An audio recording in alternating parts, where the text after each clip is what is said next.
Hi అందరికీ welcome back to my channel Prasanna thoughts. ఈరోజు మన ఛానల్లో ఇన్స్టెంట్గా ఎగ్ ఆమ్లెట్ ఎలా చేయాలో చూద్దాం.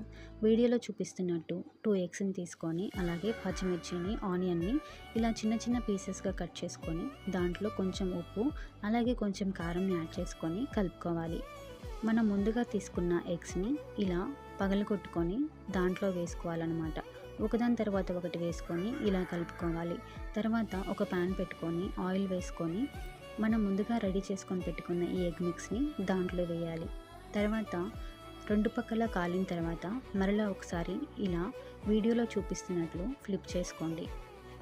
దీని మీద కొంచెం ధనియా పౌడర్ని యాడ్ చేసుకొని స్టవ్ ఆఫ్ చేస్తే ఇన్స్టెంట్ ఆమ్లెట్ రెడీ. మనం పప్పుచారు చేసుకున్నప్పుడు ఇలా చేసుకొని తింటే టేస్ట్ చాలా బాగుంటుంది. మీరు కూడా ట్రై చేయండి. Thank you so much for watching my video. Please subscribe to my channel.